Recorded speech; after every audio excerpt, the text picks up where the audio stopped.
Assalamualaikum warahmatullahi wabarakatuh. Selamat pagi adik-adik, berjumpa dengan Ustazah Heni di mata pelajaran IPS. Melalui video ini, Ustazah akan menjelaskan tentang ruang dan interaksi antar ruang. Apa yang akan kita pelajari? Jadi melalui video ini kita akan mempelajari pengertian ruang dan interaksi antar ruang, syarat ruang dan interaksi antar ruang, serta bentuk ruang dan interaksi antar ruang. Ruang merupakan tempat di permukaan bumi baik keseluruhan maupun sebagian yang digunakan oleh makhluk hidup untuk tinggal. Jadi semua makhluk hidup di dunia ini pasti tinggal di suatu ruang. Ruang itu bahasa awamnya tempat. Nah, ruang ini bukan hanya permukaan bumi saja, tetapi juga atmosfer yang mempengaruhi kondisi bumi. Bentuk ruang itu contohnya ada perairan sama daratan. Perairan itu contohnya ada sungai, danau, laut. Sedangkan daratan itu contohnya ada gunung, hutan, dan gurun. Setiap daerah itu memiliki karakteristik yang berbeda. Nah, di sini catatannya, karena perbedaan karakteristik tersebut, maka muncullah interaksi antar ruang. Interaksi itu hubungan. Jadi karena ada perbedaan karakteristik, otomatis kan ada perbedaan potensi dari setiap daerahnya. Hal tersebut menimbulkan sebuah hubungan dari satu tempat ke tempat yang lain. Apa itu interaksi antar ruang?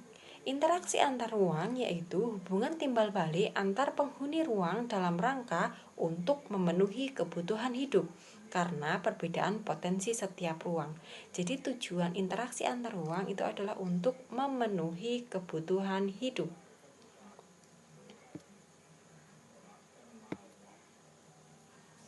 Syarat interaksi antar ruang itu ada 3, yaitu saling melengkapi atau complementary atau regional complementary. Syarat yang kedua itu ada kesempatan antara, intervening opportunity. Syarat yang ketiga itu ada kemudahan transfer atau transferability. Saling melengkapi, itu contohnya daerah A itu berupa daerah pegunungan, sedangkan daerah B itu daerah pantai. Daerah A itu penghasil sayur, daerah B itu mayoritas penghasil garam. Kita sebagai daerah A itu memerlukan garam dari daerah B untuk memasak sayuran. Nah, hal tersebutlah yang disebut dengan interaksi saling melengkapi.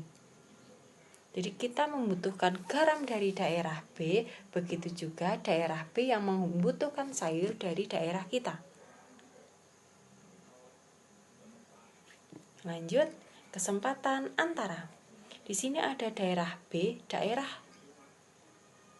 A, daerah B, dan daerah C. Daerah A itu kan memerlukan garam. Karena daerah A itu pegunungan, jadi tidak bisa menghasilkan garam sendiri, membutuhkan garam dari daerah pesisir pantai. Daerah pesisir pantai itu adalah daerah B dan daerah C.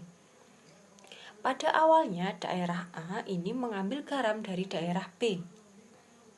Tapi seiring berjalannya waktu ada daerah C yang juga penghasil garam. Nah, daerah C ini tempatnya lebih dekat dengan daerah A.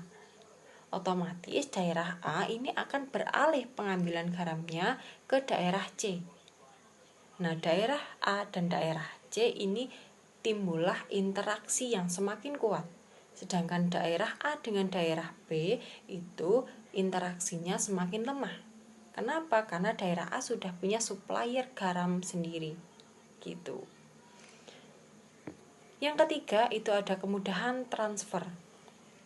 Contohnya ada daerah A, daerah B, dan daerah C. Kalau kemudahan transfer ini berkaitan dengan sarana dan prasarana yang dimiliki oleh suatu daerah. Misal daerah A berupa pegunungan ini memerlukan garam untuk mencukupi kebutuhan hidupnya. Awalnya si daerah A ini mengambil garam dari daerah C. Tapi karena sarana dan prasarana ke daerah C sedang rusak, misalnya jembatannya sedang ambrol, otomatis kita tidak bisa ke sana. Karena sarana prasarana tersebut tidak memenuhi, maka kita pindah ke daerah B untuk mengambil garam lagi. Jadi interaksi antara daerah A dengan daerah C itu melemah, sedangkan interaksi antara daerah A dengan daerah B itu menguat. Itu namanya kemudahan transfer. Jadi berkaitan dengan sarana dan prasarana suatu daerah. Bentuk interaksi antar ruang itu ada mobilitas penduduk dan komunikasi serta transportasi. Jadi ada 3 ya, mobilitas penduduk, komunikasi, dan transportasi. Mobilitas penduduk itu adalah bentuk interaksi antar ruang dalam bentuk pergerakan dan perpindahan manusia dari satu ruang ke ruang yang lain.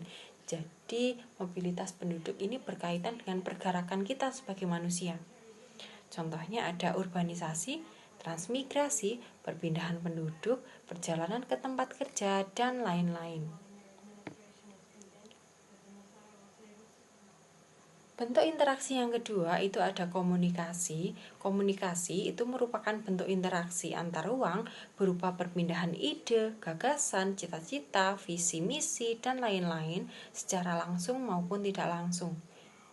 Contohnya saat kita melihat televisi, melihat tayangan berita, melihat video, dan lain-lain. Di situ kan ada pertukaran ide atau gagasan.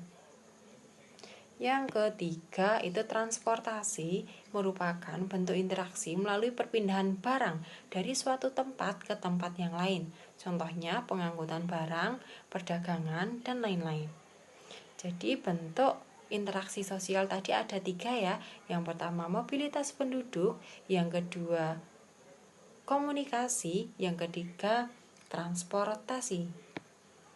Baik, cukup sekian materi yang Ustadzah sampaikan melalui video ini. Terima kasih sudah menyimak video Ustadzah hingga akhir.